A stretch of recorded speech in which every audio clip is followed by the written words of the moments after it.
Minister, recent media reports report an increase in the level of domestic violence, 30% in some areas. However, shockingly, in my own area of Tipperary, calls from distressed women in the main to Coonsair Refuge Centre in Clonmel increased by 100% in the month of May.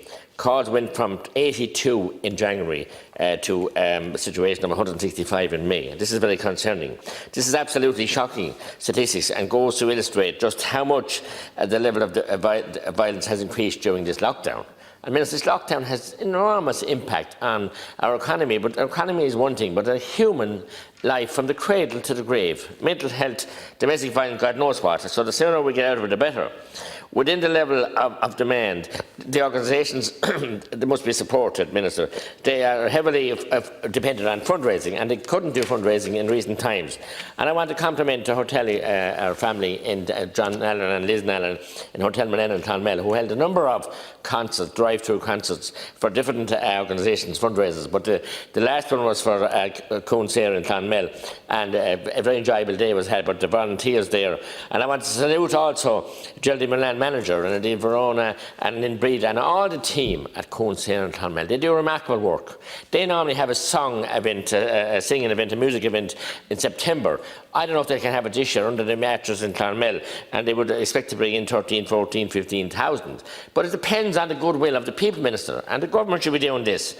I'm pleased to note that following the campaigning from Safe Ireland that the Minister for Employment Affairs, and I want to compliment her, and she's retiring, she's done a lot of work since she's in government and since she lost her seat. I want to compliment her on that, dealing with the rent allowance, because that will free up places in these refuge centres which are so scarce. There are scarce as hen's teeth. That will free up people that they won't be held there or holding on to the beds when they can get rent allowance without the issues of the family home and all, and the name on the family home. That was hugely difficult.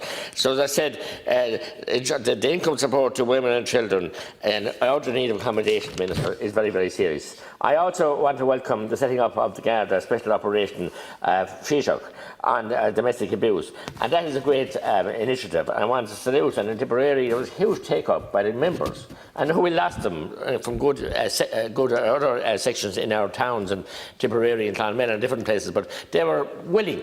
And indeed, Garda Hawkins has been praised for the work he done. I heard his former retired inspector praising him as well. So they do great work. It's a difficult area, sensitive area with children and families, so it must be rooted out. And the abuse against men, and that is getting quite prevalent also, and I have to deal with some cases of that as well. I welcome the many rape crises and refuge centres and the commitments committed in the programme for government, but will they be delivered upon, Minister? And they have to be. COVID-19 has certainly brought much needed attention to the issue of social or the scale of domestic violence in the country, and must be an opportunity to refocus on it. And we must, and it must be stamped out. And people have said it's learned behaviour. Maybe it is, I don't know what caused it, but it's the most horrific, heinous crime. And the bullying and silent intimidation, and indeed subtle behaviour that's, and down to money, down to everything else.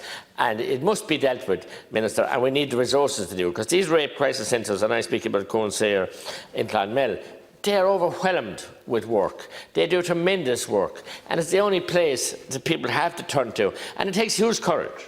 It takes huge courage for the women to take that step, maybe a young family or whatever, or maybe without a family, but especially with a young family to be in there in a small area and just to be out of the family home, and the threats maybe still come through the telephone and through all kinds of sinister ways of threatening and intimidating partners, whether they be male or female, but mainly it's the women who suffer. The staff of many of these services, Minister, took a huge cut back in the 12.5% of staff they took in the last cuts, and Minister, they haven't been restored.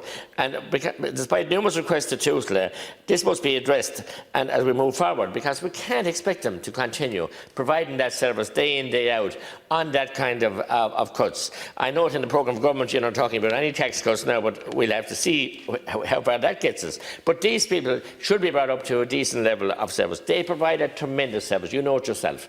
We all know it, that anyone dealing with any families that we dealt with that referred to them. And Minister, please, will you give them support and try and restore some of the salaries to these wonderful angels of mercy? I too want to acknowledge the work of the non-governmental organisations working alongside the statutory agencies in a collaborative manner. I have to say, however, that TUSLA, the funding, is currently over 25 million for the funding of services this year.